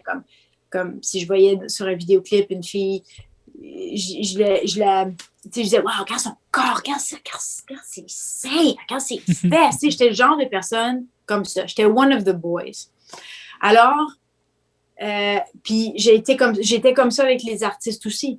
Puis j'ai jamais senti des avances par des artistes parce que je suis le genre de personnalité qui est capable de relancer la balle, qui va juste le prendre puis je vais juste le relancer comme une blague. Puis je me victimais. C'était pas une victime, j'étais plus comme dude, c'est comme un aller-retour de farce. Fait que rapidement, ça brisait un peu OK, cette fille-là, je suis vraiment pas capable de faire quoi que ce soit avec elle. On va rien faire, on va juste s'amuser, puis on se mettait vraiment un plan d'amis finalement. L'autre commentaire que j'ai face à ça, alors heureusement qu'il n'y avait pas de dénonciation parce que je me dis des fois peut-être que quelqu'un m'aurait dénoncé moi, pas que j'ai fait des avances ou des choses inappropriées envers quelqu'un, jamais j'ai fait ça, mais je passais des commentaires en studio quand des vidéoclips passaient ou quand des artistes passaient avec mes amis entre nous, j'étais comme hey, wow, j'étais comme un gars parce que je suis un peu comme un gars, j'étais un gars manqué finalement. Donc pour ça, je pense pas avoir offusqué les gens, je pense pas, mais l'autre aspect de tout ça, c'est que je sais pas, je connais pas les détails de chacun de ces artistes-là. Puis je me sens mal s'il y a quelqu'un à travers tout ça qui s'est senti affaibli ou victime. Donc, d'emblée, je veux dire ça. L'autre chose que je veux dire, c'est que j'ai souvent remarqué dans ma carrière, c'est qu'il y avait beaucoup de fans, disons, féminine pour un artiste masculin, qui était prête à tout pour avoir un moment avec cet artiste-là. Prête à tout pour avoir un moment seul avec cet artiste-là. Il faut se servir de notre cerveau, mesdames. Moi, j'ai déjà eu des moments où David Copperfield, par exemple, avait son assistante qui m'a appelé. David Copperfield would like to have you visit, give him a tour of Montreal. Hey, non merci. Je suis pas conne. Tu sais, je sais, ces gars-là, ils ont l'habitude d'avoir justement des fans qui sont juste amourachés de ces gars-là, puis ils vont se retrouver dans une situation compromettante. Puis d'un coup, peut-être que ces filles-là ne veulent plus ça, mais là, elles sont là. Mais servez-vous de votre cerveau, mesdames. Moi, j'ai une fille et c'est certain que je vais lui enseigner ça. Ayez un peu de respect envers vous-même. Si un gars t'invite dans son auto, peu importe qui il est, même si c'est Dave Grohl, puis tu capotes sur Dave Grohl, tu le connais pas personnellement. Rentre-toi pas dans son auto toute seule. Tu sais pas qu'est-ce qui va arriver. Prends le temps comme tu prendrais le temps avec n'importe quel autre dude. Juste parce que c'est un artiste, tout d'un coup, tu vas aller dans sa chambre d'hôtel. À quoi vas-tu t'attendre? Qu'est-ce que tu penses qui va arriver? Je connais pas les situations par rapport à Bernard Adamus et compagnie. Je l'ai rencontré, Bernard Adamus, il était très gentil avec moi. Mais encore là, je connais pas tous les détails. J'ai vu des artistes ressortir de là que je connaissais. Il y en avait pour qui j'étais moins surprise. Mais je tiens à mentionner aussi que ça vient des deux côtés. C'est ça qui est délicat parce que là, les gens vont me maillir pour ce que je dis. Mais il faut agir intelligemment aussi. Je ne dis pas que ça prend deux pour où est-ce que ça peut arriver, là, comme je ne suis pas en train de justifier le viol, mais je suis en train de mettre en contexte aussi que pour les femmes à qui, disons, là, ça arrive, tu entends ça, les femmes qui sont des femmes qui nettoient dans les chambres d'hôtel, puis tout d'un coup, qui se font retrouver, ils sont prises, puis ils se font violer. Bon, ces femmes-là ont aucunement demandé ça parce qu'ils étaient en train de faire leur boulot, tout d'un coup, elles se retrouvent là. Une fille qui va suivre un artiste, puis qui va aller dans sa loge, toute seule avec lui. Think about it, man. Ouais. Veux-tu vraiment faire ça? Le connais-tu vraiment? Pense-y 2 fois avant de le faire. That's it. Puis c'est justement, c'est pas parce qu'il est dans la place publique que c'est une bonne personne. Il y en a une petite gang de crasseurs dans cette gang-là. Oui. C'est pas pour rien qu'ils sont là souvent. C'est ça, puis pas juste ça, c'est que la plupart du temps, ces gars-là, justement, ont tellement l'habitude d'avoir des filles amourachées d'eux, qui sont prêtes à tout pour être avec eux, qui sont même prêtes à coucher avec eux pour dire « j'ai couché avec telle personne », qu'ils savent très bien qu'il y en aura toujours. Moi, mon commentaire face à ça, c'est pour arrêter ce mouvement, pour arrêter ces actes-là ou cette façon de penser vis-à-vis même les hommes patrons qui s'attendent qu'une fille couche avec pour avoir un job. Créons un acte de solidarité entre femmes et cessons et ayons une valeur en soi, reconnaissons une valeur en soi et peut-être que là, jamais ça sera demandé. Autant et aussi longtemps que ça va exister, ça va être demandé. Parce qu'à travers tous les temps, ça a été ça. J'ai été en télévision, il y a plein de femmes en télévision qui ont probablement couché avec quelqu'un pour être là, il y en a plein que non. Puis je trouve ça poche pour les filles qui n'ont pas rien fait, mais qui se sont retrouvées là, mais que ça a peut-être été plus difficile de se retrouver là parce que justement, ils n'étaient pas prêts à coucher avec la personne. Il n'y a pas de raison que ça soit. Ouais. Non, mais non. Puis c'est pour ça, c'est à nous les femmes. Puis je dis pas que les femmes vont dire, c'est pas à nous, c'est aux hommes de changer leur façon de penser. Absolument, oui, je suis d'accord. Mais la nature humaine fait qu'à travers tous les temps, à travers l'histoire du temps, l'homme, il y a toujours eu cette espèce de pouvoir sur la femme, à mon avis. Et c'est à nous, les femmes, en 2021, de reconnaître notre valeur et dire non, j'ai pas besoin de faire ça. Parce que si c'est pas ça mon poste, je vais en trouver un poste. Ouais. Non, je suis pas obligée d'aller dans ta loge juste parce que tu es telle personne. Je m'en crisse, tu fais caca le matin. Mm-hmm. Non, merci. C'est à nous aussi de mettre nos barrières puis de faire comprendre à la personne que non, that's it, that's all. C'est vrai, Yes. Sinon, sur une note plus légère, te rappelles-tu du... Ouais, excuse. T'as fait une transition fucking weird. Excuse-moi, mais excuse-moi. Puis en plus, parce que c'est un sujet qui m'interpelle tellement. T'as pas à t'excuser. C'était zéro dans ce sens-là. Pour elle, c'était super pertinent ce que t'as dit. Puis t'as pas à t'excuser. C'était pas dans ce sens-là que je disais ça. Non, ouais. Te rappelles-tu du premier album que t'as acheté avec ton argent? Oui, c'était Post, l'album de Björk. Justement, c'était une proposition que j'avais faite. Post de Björk, c'était comme en 93 ou 94, puis c'était lors d'un voyage à Montréal. À l'époque, j'habitais à Ottawa, puis mon père m'avait amené à Montréal, puis je l'avais acheté au Archambault sur Sainte-Catherine. C'était comme immense pour moi d'aller au Archambault parce que avant ça, j'avais l'habitude d'aller dans des boutiques d'albums usagés. Mais je pense pas que j'en achetais à ce moment-là. Je pense que mon véritable... Ou peut-être que j'en avais acheté avant Post, mais Post m'avait coûté cher. Il m'avait coûté comme 18,99. Il m'avait coûté cher, mais ça a valu la peine parce que je l'ai écouté... Je l'ai tellement écouté, je l'ai encore, je l'écoute encore d'ailleurs. Ouais. C'est un excellent album. Mais donc, oui, Post de Björk en 94-95. Sinon, c'était des albums usagés avant que j'achetais. Puis j'achetais dans le jazz. Je trippais Artie Shaw, Benny Goodman, Glenn Miller. Okay. J'étais vraiment une trippeuse de jazz. T'écoutes? Oh. Vas-y, Alex, vas-y. Ben, vas-y, t'es encore dans cette lignée-là. Vas-y, Marc. Non, c'est correct. C'est pas moi qui ai posé la question. Ben non, c'est pas grave. On est ensemble. C'est cute. Mais tu te rappelles-tu du premier spectacle que t'es allé voir? Oui, c'était New Kids on the Block. Oh ouais? New Kids on the Block. En 89, ma mère m'avait acheté, en fait, pour mon anniversaire de 89. J'avais 10 ans. J'avais 10 ans. Excuse-moi, non, pardon. Oui, 10 ans. Excuse-moi, je poche, mais c'est important pour moi. En 90, je suis allée voir les New Kids on the Block ici à Ottawa. Ma mère m'avait acheté des billets pour moi et ma copine pour aller voir ce spectacle-là parce que j'étais vraiment obsédée avec les New Kids on the Block. C'était... Ouais. C'était vraiment cool. Mais tu vois, même ça, c'est drôle parce que ça, c'était ma première expérience aussi avec, comme à vivre le fandom là, en direct avec les gens. Mm-hmm. Puis je me souviens, là, on remarchait vers le stationnement, puis leur autobus de tournée passait, puis les filles, là, ça courait, ça criait, ça... Puis ça touchait l'autobus, puis j'étais comme, man, c'est donc bien bizarre. Comme, j'ai jamais compris ça. Puis une chance qu'il y en a de ça.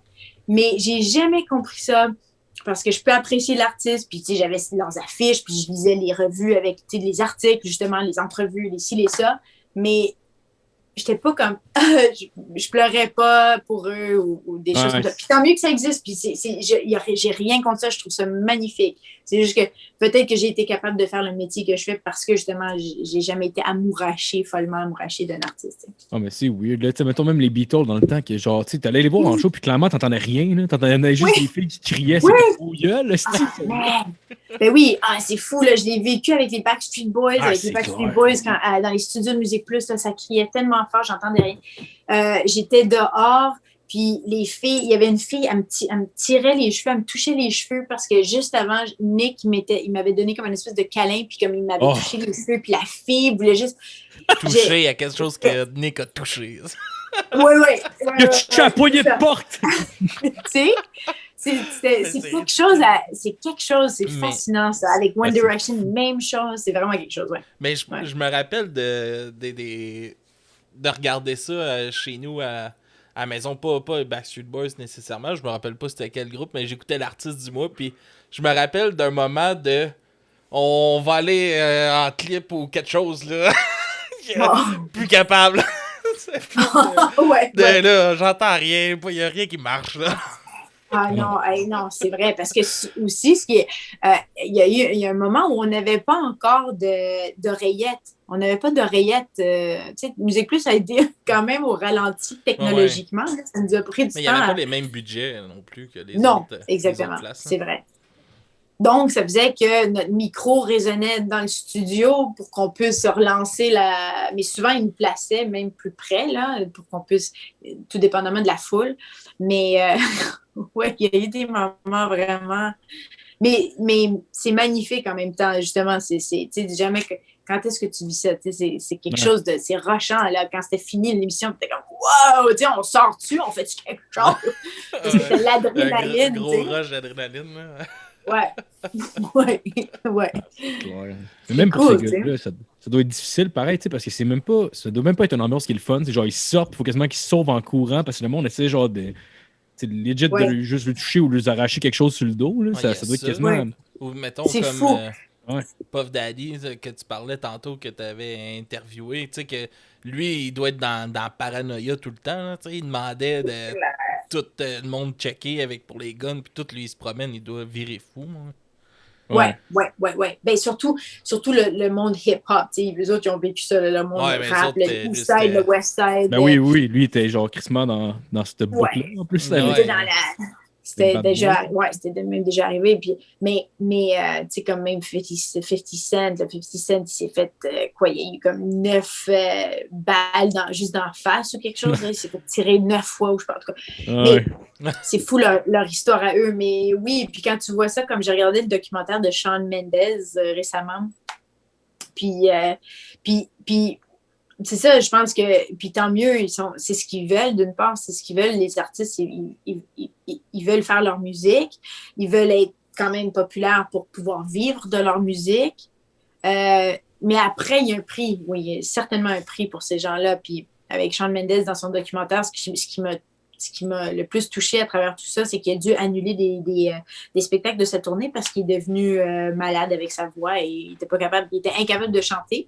Ouais. Puis ça l'a marqué, là, ça l'a vraiment marqué de ne pas pouvoir. Il se sentait comme un imposteur, il se sentait comme... Puis c'est ça, à la base de tout, puis je pense que c'est ça, c'est tous des humains, tu sais. Puis des fois, si j'étais un peu nerveuse pour un artiste, je me rappelais, puis c'est terrible à dire, mais je me disais, je l'imaginais faire caca le matin après son café. Juste pour mettre en perspective. C'est ça que c'est. On est tous des humains. OK, il y en a qui ont plus de talent que d'autres, puis qui se retrouvent devant des milliers de personnes chaque soir. Ils chient dans une toilette en or. Mais... That's right. Puis s'essuie avec 50$. Mais... des fois, il glisse sa glace, puis il est vulnérable. C'est ça. C'est ça. Ouais. On est tous humains. À la base. Oui. Je comprends. T'as-tu écouté le documentaire? Ils ont fait un documentaire dans la main qui est, je sais pas si c'était Netflix. Pour Shawn Mendes? C'est pas Shawn Mendes, c'est un documentaire sur, je pense, Dr. Dre, genre, ça part, mettons, de ses débuts, puis c'est comme une série documentaire de genre 6 épisodes, fait que ça commence vraiment comme des genre mi-80 jusqu'à comme Aftermath puis tout, là, mais... Oui. Ouais. Je veux regarder, je ne l'ai pas regardé, non, je veux le regarder. Je suis embarquée dans un comme ça, qui racontait l'histoire de, c'était comme c'était un peu docu-fiction là, pour ce qui s'est passé avec... ah oui, Unsolved, je pense. Oui, c'est ça, je pense que c'était ça avec Tupac. Mais en même temps, je suis pas... non, je l'ai vu passer. Ouais. Je me suis pas encore engagée parce que c'est une série de plusieurs... C'est un documentaire de plusieurs séries. Pour moi, c'est ça. Puis les histoires sont lourdes. Puis en ce moment, je suis dans une phase, peut-être à cause de COVID, j'ai de la misère à regarder des choses qui sont lourdes ou j'aime regarder des documentaires comme j'ai regardé le Dolly Parton, tu sais. Dolly Parton, ça m'a rendu heureux, j'ai aimé ça. Ah, c'est bien, c'est cool. Mais je suis pas prête à rentrer dans le... On dirait que ça m'affecte personnellement. En ce moment, je suis dans le plus léger. Comme là, j'ai commencé un livre, j'ai commencé à lire le livre sur la vie de Gene Steinberg. Mais Gene Steinberg s'est suicidé. Puis là, le plus que je rentre dans le livre, je suis comme, ah, fuck, j'ai besoin de me trouver un autre livre, tu sais. J'ai besoin de lire un livre qui me rend plus heureuse. C'est drôle, ça.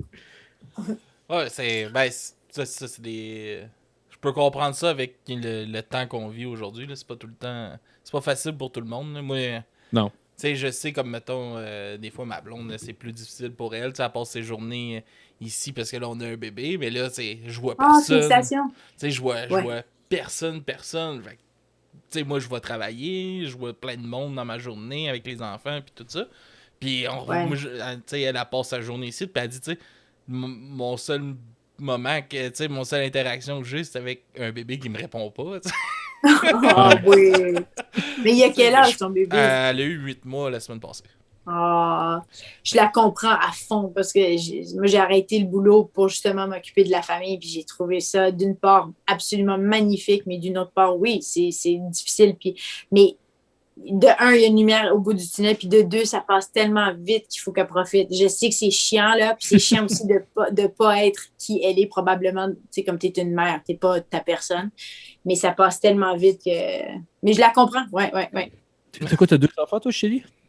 Oui, j'ai 2 enfants, oui, ouais. Une fille de 5 ans puis un fils de 2 ans. Puis c'est ça, tu sais, quand tu dis que tu as un bébé de 8 mois, jamais que je voudrais retourner là. Mais en même temps, je me souviens d'elle quand il était tout petit à 8 mois, puis ça sent bon, puis c'est de la petite tête, puis chaque étape est absolument magnifique. Donc, je la comprends parce que je la comprends à fond. Puis pas juste ça, c'est que c'est cliché, mais les filles, on vit des choses, c'est hormonal, on se perd non seulement physiquement, mais émotivement et psychologiquement pendant, pour moi, ça a été plusieurs années. Donc, je la comprends. Puis oui, c'est ça, il faut essayer de rester dans le léger à ce moment-là parce que ça peut être facile de déraper, surtout si on est affecté facilement par les émotions ou émotivement par la vie de d'autres. Ouais, c'est sûr. C'est sûr, est-ce qu'en tant que lâche parent... pas, chérie. Non, exactement. Est-ce qu'en tant que parent, vous redoutez l'adolescence un peu? Parce qu'il y a quand même une période, il y a une transition que genre ton enfant te méprise un peu, genre? Oui. Déjà à 5 ans, elle me méprise. Ah ouais, bon. Ah ouais. Non, ben, je pense, de ce que j'ai compris, parce que la majorité de mes copines, on a toutes des enfants du même âge. Donc, on vit pas mal toutes les mêmes affaires, mais j'en ai une qui a eu son enfant jeune. Deux copines qui ont eu des enfants plutôt jeunes. Donc, leurs enfants ont maintenant, tu sais, entre les 13 et 17 ans, mettons. Puis, ce que je comprends, c'est qu'autant qu'on se plaint de nos enfants quand ils sont bébés et jeunes, que tous les défis qui viennent avec ça, il y a encore d'autres défis. Finalement, c'est sans arrêt. Je pense, finalement, c'est comme, pourquoi est-ce qu'on veut être parent? ça donne quoi? Comme vraiment. On va drainer de l'énergie. Ouais, pour nous culpabiliser, pour qu'on se sente comme de la merde chaque jour. Mais en même temps, c'est la meilleure chose du monde. C'est une des plus belles choses en même temps, c'est ça.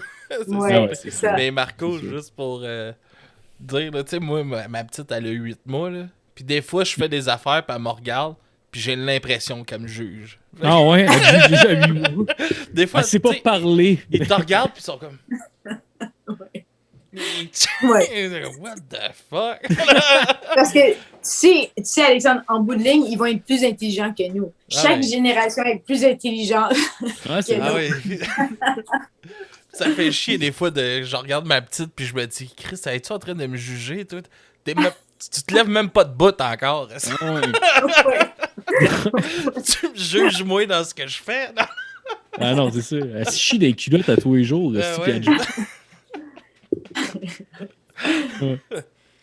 En même temps, elle est juste en train de t'analyser puis en train d'apprendre quelque chose. Ça. Non, ouais. Puis finalement, elle va te copier. Ouais. Sinon j'ai vu que tu avais animé Big Brother en 2010. Oh boy, oui. Ouais. T'as-tu aimé ça? comment dire? Tu vois, c'est ça. J'ai été chanceuse parce qu'à Musique Plus, mais c'est ce que. Bon. Oui, j'ai aimé ça. J'ai pas aimé lire justement, c'est ça, j'avais un télédiffuseur. Ça, j'avais trouvé ça difficile de m'habituer à ça, d'avoir à être scripté. Je pense que c'était mon plus gros défi, c'est que j'avais un script. Il fallait que j'apprenne un script. Puis, c'était pas un script de théâtre, c'était un script télévisuel. Mais j'avais aimé l'équipe de tournage. L'équipe de tournage était fabuleuse. Les réalisateurs, les monteurs, les caméramans, tout le monde, toute la gang. Tout pour ce qui est de l'aspect, de l'expérience d'équipe, magnifique. Pour ce qui est du contenu que j'avais à livrer, le contenu de l'émission, tout, ça tombait moins dans ma palette. Je l'avais accepté pour le défi professionnel.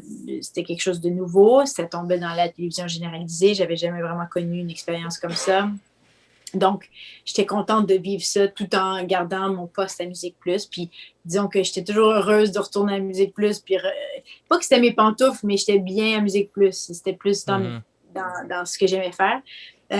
Donc, oui, j'ai aimé ça, mais vraiment plus pour la camaraderie entre l'équipe, moins pour le contenu. Puis, je pense que je me sens toujours mal parce que je pense que je me sens mal pour le résultat. Je me blâme beaucoup pour le résultat de cette émission-là. Ouais, je pense que j'étais peut-être pas pour me mettre en valeur puis que c'était tout moi puis ça, puis c'était tout reposait sur mes épaules.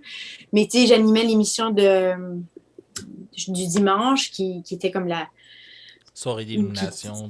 Oui, c'est ça exactement. Puis ça culminait. Puis c'était une soirée importante où les gens regardaient. Puis je pense que les gens ont eu de la difficulté à s'attacher à moi en tant qu'animatrice parce que je n'étais pas une animatrice de télévision généraliste. Surtout pas. Ok, m'a dit quelque chose. Connaissais moins, genre.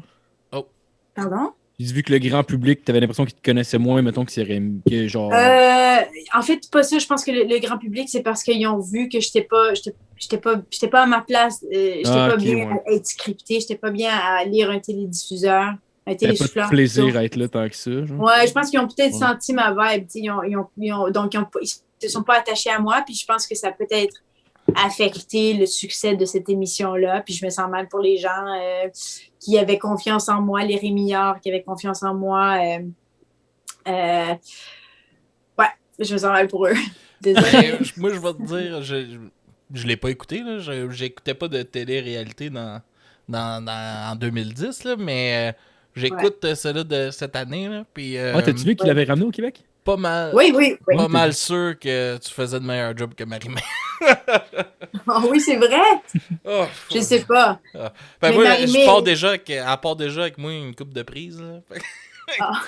Elle est pas mauvaise. Moi, je me tape ses nerfs. Tu as écouté, genre, juste par curiosité, mettons? Non, moi, j'aime pas les téléréalités non plus. Déjà, alors voilà, c'était peut-être ça mon problème. Tu sais, Big Brother, je comprenais ce que c'était quand je suis embarquée dans le projet parce que ça avait été diffusé à travers je sais pas combien de pays. Tu sais, c'était super quand même populaire. J'ai jamais été, tu sais, même Survivor. J'ai jamais regardé Survivor. Je suis pas une fan de téléréalité, de Bachelor, toutes ces choses-là. J'aime pas les téléréalités. Même, vous allez me trouver terrible, mais OD, non. Occupation Double, non. J'ai jamais regardé une émission de Occupation Double. Ouais. Moi, je suis coupable depuis... Je pense que je suis pas normale, mais... Non, mais coupable depuis 2019. Ouais. Je pense que c'est seul. Mais c'est parce que t'es un bébé. Ben, ma blonde, elle aime ça. Fait que moi, j'étais... M'emmener, là, on est ensemble, on l'écoute. Puis là, je suis comme... on écoute-tu, là? On l'écoute-tu? Ah ouais, t'es rendu addict? Ah ouais, moi, je suis accro aux téléréalités. Là. Je pensais pas que ça allait arriver. Là. Je jugeais ça pas mal quand j'étais jeune, mais jusqu'en 2019.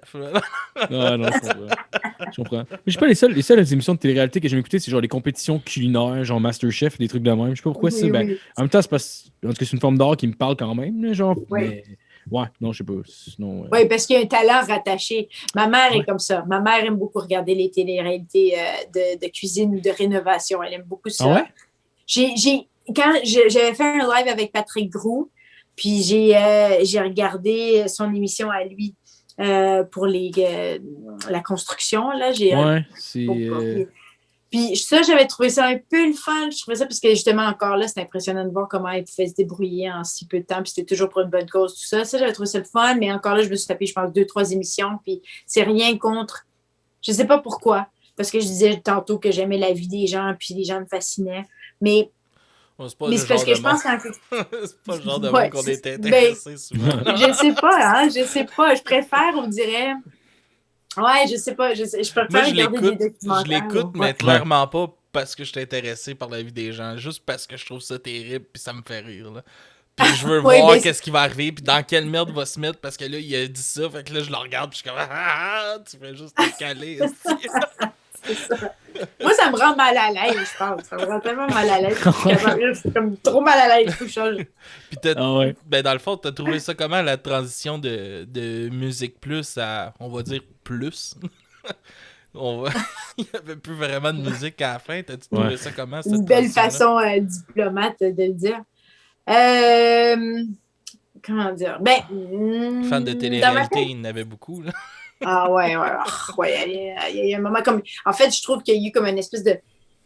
Il y en a eu beaucoup, tu sais, mettons, en 2000, à partir de 2005, avec les Hilton, avec Punk'd, avec 50 Cent, avec.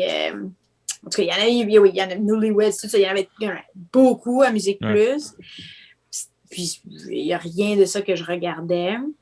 Donc, ça, il y avait une espèce d'écœurantide face à ça, mais je comprenais le point de vue économique. Puis c'était toujours drôle parce que les gens disaient pourquoi est-ce que vous mettez ça, pourquoi est-ce que vous mettez ça. Puis c'était comme, ben, restez à l'écoute de nos émissions où on passe des entrevues puis des prestations. Si vous nous donnez des chiffres dans le cadre de ces émissions-là, on n'aura pas à passer des téléréalités. Malheureusement, on tombait dans un monde où les gens regardaient plus ça qu'ils nous regardaient quand on faisait des entrevues ou des prestations live. Il y a eu comme une espèce de désintérêt face à ça. Donc, c'est ce qui a fait qu'on a pu continuer un petit peu plus longtemps en tant que Musique Plus parce que ça payait les factures. T'sais. Parce que ça coûtait pas cher d'acheter des productions de télé-réalité d'une shot. Ça tirait des codes d'écoute, ça attirait les commandites. Puis, nous, malheureusement, les émissions qu'on faisait, nos propres productions en studio coûtaient plus cher, puis ça tirait pas les codes d'écoute. C'était difficile de justifier auprès des commanditaires. Donc, point de vue business, ça, c'était la réalité. Et donc, il y a eu une espèce de désintérêt qui est arrivé face aux spectateurs, aux téléspectateurs pour la musique. Alors, je trouvais ça toujours intéressant quand les gens dans la rue me croisaient et me disaient hey, pourquoi vous ne mettez pas? Je dis je sais pas quoi te dire, man. Je pense que toi, tu aimes la musique, mais il n'y en a pas autant comme toi. Comme, seulement il y a plus de monde comme toi. Puis, oui. C'est ça, en même temps, YouTube est arrivé en 2006. Fait que, j'imagine, c'est sûr que ça a comme. Puis là, YouTube, ça nous a détruit. Ouais. YouTube, c'était la fin. Ils ont pris votre place. Ouais. Est-ce que vous le sentiez avant que ça arrive, mettons, quand vous avez vu ça arriver, genre? J'essaie de penser quand est-ce que pour moi ça m'a frappé. Je pense que ça m'a frappé justement quand les représentants de disques nous proposaient plus de faire des voyages pour faire des entrevues pour les lancements d'albums d'artistes. Quand j'ai arrêté de faire des voyages pour des lancements d'albums, c'est là que j'ai compris que ouais, c'est YouTube. Parce que les artistes faisaient leurs propres entrevues. Tu sais, les maisons de disques filmaient les artistes, leur posaient des questions en rafale, ici et ça. Puis c'est un peu ça qui a mis la fin, oui, à ça. Donc, je pense que c'est à ce moment-là, puis je me souviens plus, c'était comme peut-être en... Ouais, j'ai arrêté de voyager, je dirais, comme même en 2008, je me souviens, j'étais allée à Paris. Je me souviens même plus leur nom. En tout cas, c'est terrible parce que c'est des groupes qui n'existent plus. Mais bon, j'étais allée à Paris pour aller faire une entrevue avec ce groupe-là. Un des groupes, c'était Paramore, mais c'était juste en plus. Il y avait un autre groupe, c'est terrible que je m'en souvienne plus. Ma mémoire était... Je pense que j'ai fumé trop de potes dans ma vie. Mais en tout cas, je me souviens plus du groupe, c'est terrible. Mais il était immense. J'étais allée à Paris les interviewer, mais en 2008, c'était rendu déjà rare de faire des voyages payés par les maisons de disques. Okay. En 2008. C'était là, c'était pas mal là pour moi la fin. Puis pour moi, à Musique Plus, ben, j'ai toujours fait, j'ai tellement animé des émissions différentes. Beaucoup des émissions étaient en lien avec la musique, mais j'ai aussi fait comme un quiz, j'ai fait mes vieux tout neufs, j'ai fait d'autres émissions, d'autres styles d'émissions qui n'étaient pas c'était Axé sur la musique en faisait partie, mais c'était pas axé sur la Mhm. musique. Ouais. C'est quoi déjà mes vieux tout neuf? Ça me dit de quoi en Christ, ce nom-là? Mais Vieux tout neuf, ouais. Au départ, c'était une émission animée par Isabelle Desjardins, mais Isabelle est partie, puis c'est moi qui ai pris la relève. C'était une émission. Ça, je trouvais ça le fun parce que c'était les jeunes qui nous envoyaient, qui proposaient leurs parents pour les revamper leur style, leur payer une nouvelle, Ouais. Ouais, une c'est nouvelle ça, coiffure, maquillage, vêtements, une nouvelle garde-robe. Puis c'était souvent des super belles histoires. Tu sais, c'était des parents qui se donnaient à fond ou qui le méritaient vraiment. Tu sais. Puis ça, pour moi, ça, c'était touchant. J'ai adoré cette expérience parce que, de un, on se promenait beaucoup en région. On se promenait un peu partout. Et donc, ça nous permettait de voir les cultures différentes parce qu'on sortait de Montréal. Mais aussi, j'aimais ça parce que, tu sais, tu voyais vraiment, il y avait des gens tu vois les gens, il y a des gens qui travaillent tellement fort pour si peu, puis qui méritent, avec ça, c'était le fun. Ouais. Ah, c'est cool. C'est quoi ton émission préférée que t'as animée? C'est difficile je sais pas quoi répondre parce que j'ai rien aimé finalement. Non, c'est pas vrai. Tu sais, imagine. Mais Toutes des mauvais souvenirs. ouais, c'est ça. Je juste oublier, c'est pour ça que j'ai tout arrêté. Non. Mais je pense que les choses que j'ai le plus aimées, c'était pour les exposés. C'était une émission qui s'appelait Exposés. Ouais, je me rappelle. Et on faisait des entrevues avec des artistes, puis c'était une émission d'une demi-heure, je crois. Donc, ça nous permettait vraiment de rentrer profondément en entrevue avec des artistes. Ça, je tripais, puis ça m'a permis de voyager, ça m'a permis d'interviewer des artistes internationaux. J'ai adoré aussi Info Plus, ça c'était notre émission de nouvelles parce que ça j'étais plus en tant que reporter, donc ça me permettait d'interviewer et de découvrir des artistes locaux, puis aller dans des salles de spectacles différentes, couvrir des spectacles, j'ai adoré en tant que reporter. Donc je dirais ça c'était les deux plus gros pour moi. Palmarès j'ai aimé parce que j'ai adoré aussi co-animer, comme il y a même les samedis je co-animais avec Stéphane Gonzalez au début. Ça, c'était comme mes moments préférés parce que, est-ce que vous vous souvenez de Stéphane Gonzalez? Oui, ben oui. Oui, OK, parfait. Parce que lui, c'est une mine d'informations quand ça vient à la musique, mais il est tellement nono, puis je l'adore. Il était comme my brother from another mother. Tu sais, comme on sortait le vendredi soir. On avait un live le samedi ensemble de 3 heures, je pense. Puis on sortait le vendredi soir au Diable Vert, puis on saoulait la face.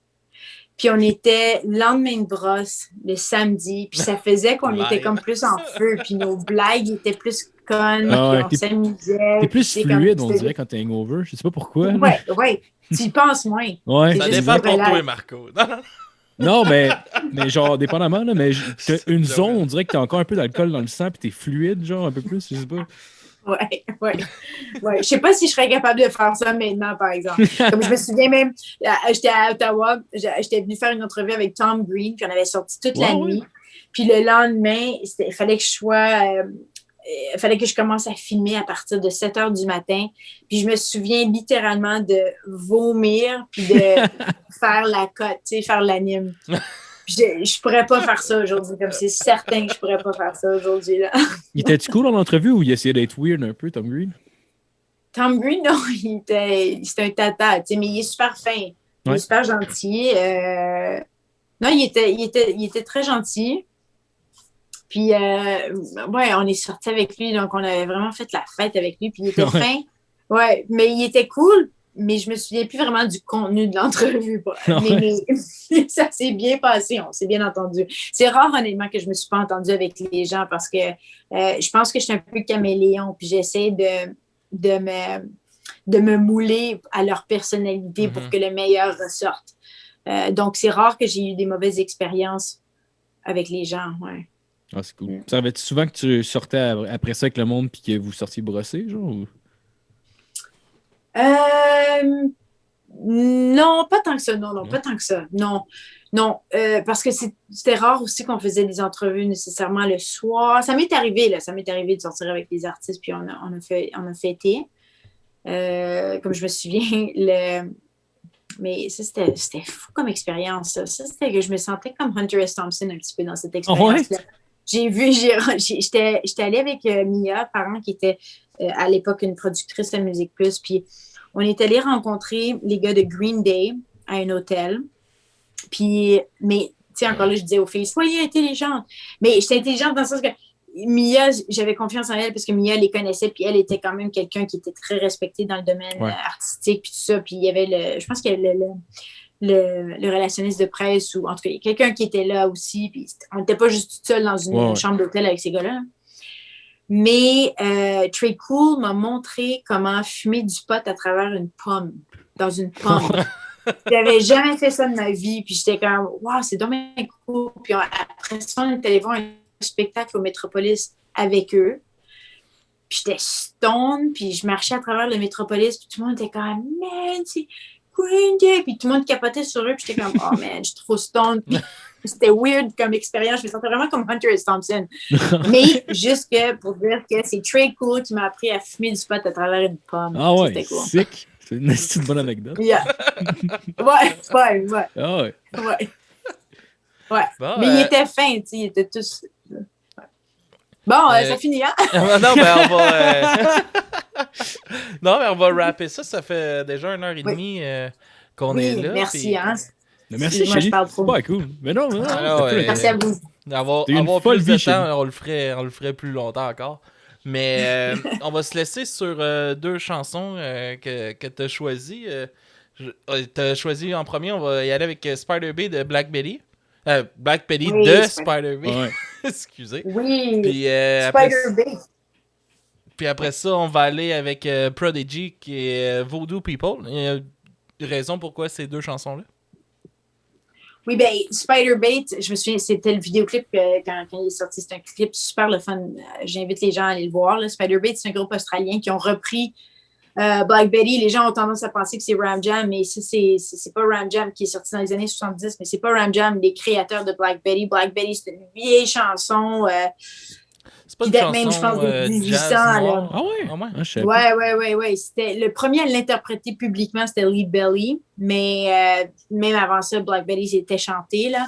Mais j'ai adoré leur version à eux. Puis, j'avais vraiment cliqué sur le très vidéo. Rock, J'ai adoré. très rock. Ouais, cool. C'est bon là, avec le banjo. C'est très bon. Sinon, aussi, Voodoo People de Prodigy. Pour moi, Voodoo People, je l'ai entendu la première fois dans la trame sonore de The Hackers, parce qu'autant que j'aimais les albums, je trippais aussi beaucoup sur les albums, les bandes sonores, des films. Puis Hackers, ça, c'est une bande sonore que j'adore. Et je l'écoute encore d'ailleurs, mais... Voodoo People, The Prodigy, ça, c'est comme les Godfathers du rave. Dans les années 90, quand ça s'est sorti, là, ça m'a juste fait exploser le cerveau musicalement, ce que c'était. J'avais jamais entendu ça avant, puis j'ai adoré, puis on l'a donc joué, cette chanson-là, dans nos parties, en tant qu'ado. D'accord, on va se laisser là-dessus. Je vais te laisser plugger. Tu fais des lives sur Instagram, souvent avec Isabelle Desjardins. Oui. On fait ça chaque semaine. On a décidé de partir ça, les grandes questions d'Isa et Shelly, parce qu'on est 2 mères maintenant à la maison avec nos enfants. Puis finalement, c'est juste... c'est comme si on se parlait en FaceTime, mais on fait ça en live sur Instagram. C'est vraiment drôle. C'est quasiment comme un podcast live, direct sur Instagram. T'as pas à faire le montage en plus, t'as pas à te faire chier à le mettre en ligne. Je sais, j'avoue, il faudrait qu'on se parle quelque chose comme ça. Il faut juste qu'on soit un petit peu plus savvy technologiquement. Zoom, puis t'enregistres la conversation. Mais j'avoue, je savais même pas que tu pouvais enregistrer Zoom. Je donne des cours de français sur Zoom. Je devrais les enregistrer. En plus, tu peux enregistrer, puis quand tu as ton affaire, dans le fond, il est déjà séparé en 2. Tu as une version vidéo puis une version audio qui est déjà fait, genre. Puis t'as les tracks sonores de chaque personne sur une track différente. C'est fou. Puis là, tu diffuses ça sur ton podcast. Ouais. Mais ça prend... C'est weird, là, c'est technique pour le monde qui écoute, là, mais c'est parce que ça prend un fil RSS. Dans le fond, c'est comme si c'était l'adresse URL de ton podcast. C'est comme, mettons, une adresse comme une adresse Internet. Puis dans le fond, tu fais que la donner à toutes les plateformes que tu vas être dessus. Fait que après ça, genre, sur la plateforme... Ça se fait tout seul, ouais. Tu as besoin de dropper sur ta plateforme à toi, puis ça va automatiquement, l'épisode va dans toutes les plateformes que tu as subscribe, mettons. Ouais. Mais là, il faut que... Ouais, mais quand vous... Ouais, là, on est rendu dans le technique, je pourrais vous demander ça après. Mais parce que je comprends encore pas comment vous diffusez votre podcast sur les sites différents. On va en parler. On en parlera après. C'est vrai. Ouais, ok. On va Mais se je vous laisser. trouve vraiment charmant. Merci, les gars. Merci merci, d'avoir super accordé. cool. Merci à toi Ouais, d'être merci, venu. Denis. Puis si jamais tu as envie de revenir, ça va faire super plaisir de te recevoir encore. On pourrait faire une critique d'album avec toi si tu as envie Ah de oui, faire de oui, quoi de oui. différent. Fait que, On pourrait faire du Britney ça Spears, fait plaisir. peut-être. Oh boy, Ah ouais. Britney Spears. Ben, Vous allez avoir bonne. trop de haters. Là. Je veux juste t'entendre chier sur quelque chose. Fait qu'on se laisse là-dessus, chers auditeurs. On s'en va avec Black Betty de Spider-B et Voodoo People de Prodigy. On se revoit la semaine prochaine pour un autre épisode de Du bruit à mes oreilles. Au revoir tout le monde.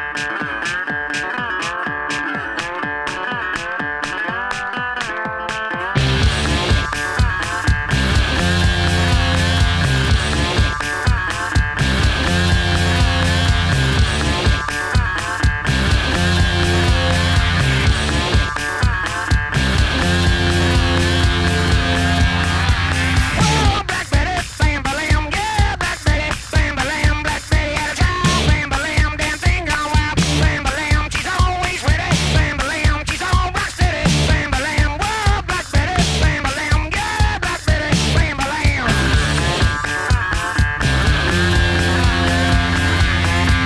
All right.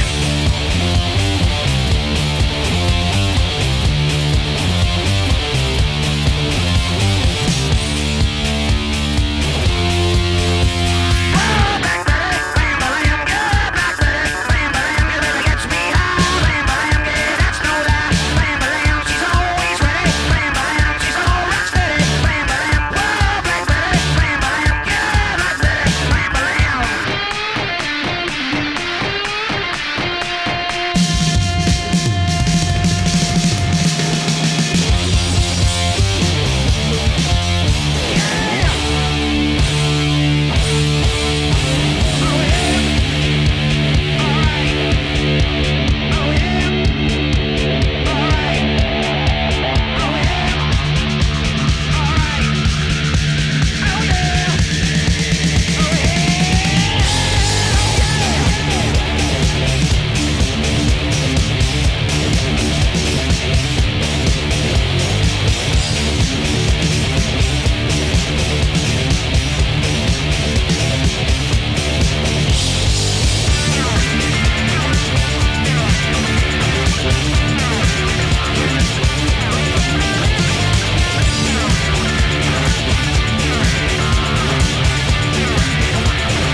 Whoa, Black Betty, bam, bam, yeah, Black Betty, bam, bam, she's from Birmingham, bam, bam, way down in Alabama, bam, bam, Black Betty had a child, bam, bam, dancing on black, bam, bam, whoa, Black Betty, bam, bam, yeah, Black Betty, bam, bam.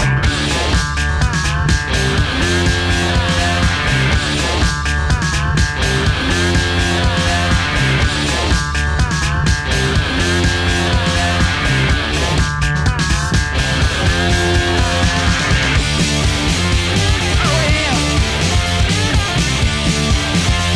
Alright.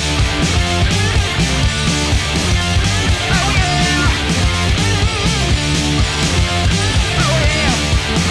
Bam,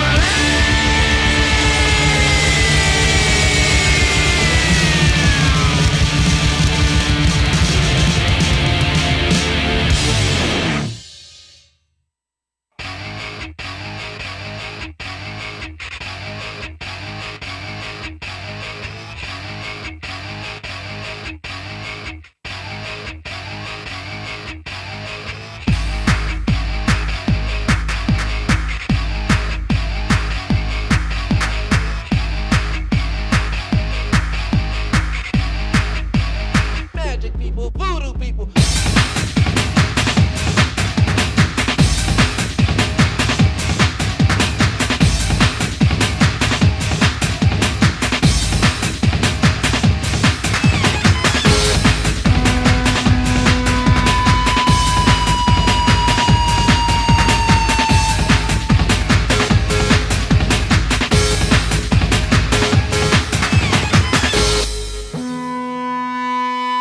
The voodoo, hoodoo, what you don't dare do, people.